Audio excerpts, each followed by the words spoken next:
The morning of David Langston's death started like any other. A routine jog, a stop at his favorite cafe, and then, nothing. The report said heart attack. Sudden. Peaceful. But his daughter, Emily, couldn't shake the feeling that something was wrong. The man she knew took care of himself, watched his sodium, jogged 3 miles every morning, rain or shine. But it wasn't just that. It was the note. She found it the next evening, tucked inside his work planner. Just one sentence. Tell Emily I'm sorry I couldn't protect her.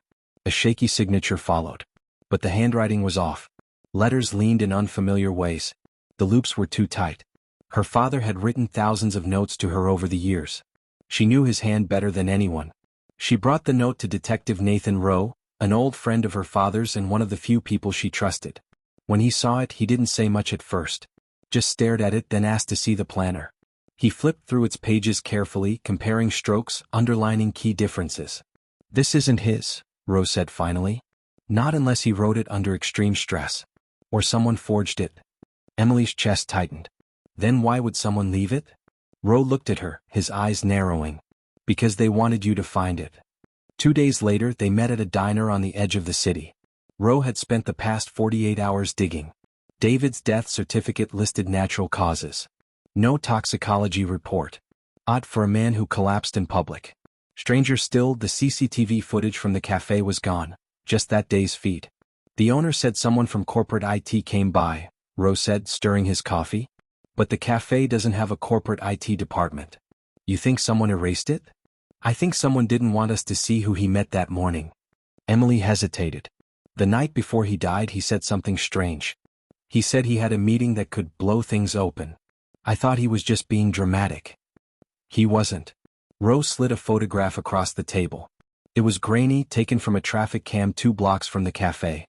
It showed David speaking to a man in a dark suit.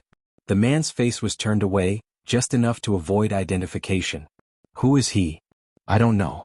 But he left in a black SUV with no plates. I checked toll data. The car never passed through a single checkpoint. Emily studied the photo. He looks tense. He knew something was coming. A week later, a hidden note changed everything. Emily was flipping through her father's planner again when she noticed a page with slightly thicker paper. She held it up to the light. Taped inside was a slip of paper, barely an inch wide, written in tiny block letters. Mercer. Offshore. Shells. GF. She showed it to Rowe. Griffin Financial, he muttered. Mercer's a partner there. I thought they were friends. Your father was digging through financial records. That's not a friendly hobby in places like Griffin. They went to Griffin Financial. Mercer wasn't in. At least that's what the receptionist claimed. But while they waited, Emily saw a man slip out a side door. He wore the same cut of suit as in the traffic cam image. She moved to follow him, but Rose stopped her. Not yet. We don't tip our hand. A few minutes later, another man approached them. Middle-aged, expensive cologne, polished voice. Detective Rowe, right? He said. I'm Carson Griffin. I heard you're asking about David? Rowe nodded. Tying up loose ends.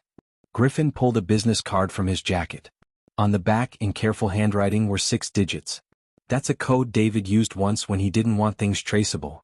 In the car, Emily stared at the card. Is this help or a threat? He's warning us. Quietly. That night, her stomach dropped. Her father's planner, gone. It had been in her bag all day. The zipper was untouched. It was right here, she whispered. Rose's face turned grim. We're not just being watched. Someone's been close. On the floor near the door, she found a micro USB drive. They opened it on an old, offline laptop. Inside, a folder labeled for Emily. 3 files, a video, a PDF marked statement, and a scanned journal page. The video showed David, pale, eyes tired. If you're watching this, something happened to me, he said. This isn't paranoia. I traced the pattern. 3 shell companies. Offshore accounts. Donations to campaigns. All of it leads back to Rowan Mercer. Someone at Griffin is helping cover it up. He glanced off-screen, then back. I found something I shouldn't have. They know I know. Someone broke into my house last night. They didn't steal anything, just moved things. It was a message. The video cut out.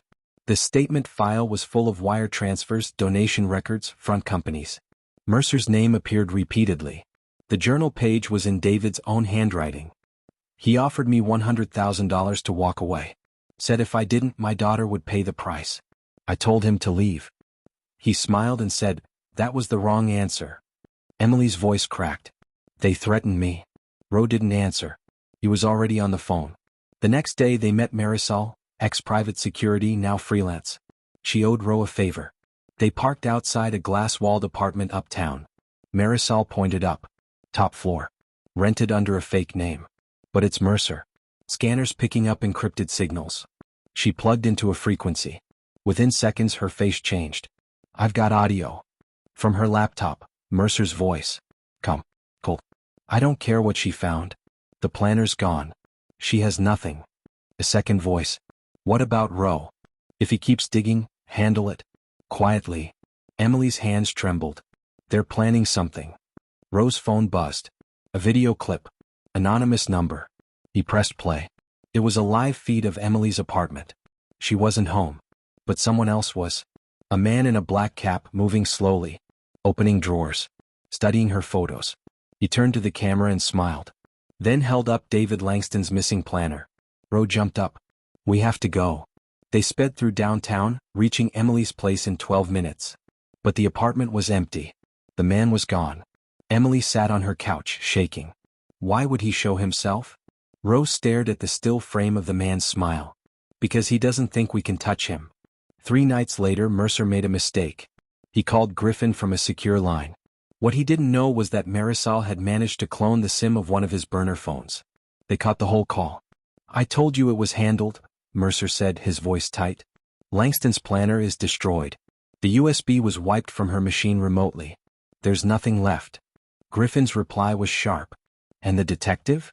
If he shows up again he disappears. Emily looked at Ro. What now? Ro exhaled slowly. Now we turn the tables. That night Marisol sent out a leak. Not to the police, too risky. But to a financial crime blog with a reputation for publishing anonymous tips. The files David collected, the transactions, even the video. Everything went public. By morning, Griffin Financial was trending for the wrong reasons. And Mercer? Gone. The man vanished overnight. His apartment cleared out. Phones disconnected. But the story wasn't over. A week later, Emily received a letter. No return address. No name. Inside was a single photo, David and Emily at her college graduation. And on the back 4 words. He died for truth. That evening she sat across from Ro at the same diner where it began. They're running scared, he said. It'll take time but they're unraveling. Emily nodded. I don't want revenge. I want the truth to stick. Ro looked out the window, his jaw tight. It will. But just as he reached for his coffee, his phone buzzed again. A text. No number. Read. You missed one. And attached was a picture of someone Emily had never seen before. A woman. Holding David's original journal. Smiling. Thank you for watching this gripping journey into hidden truths and dangerous secrets. If this story kept you on the edge of your seat, don't forget to like, share, and subscribe for more suspenseful true crime stories that unravel what lies beneath the surface. Hit the notification bell so you never miss the moment when everything changes. Because sometimes, it's not the evidence in plain sight, but the silence that hides the truth.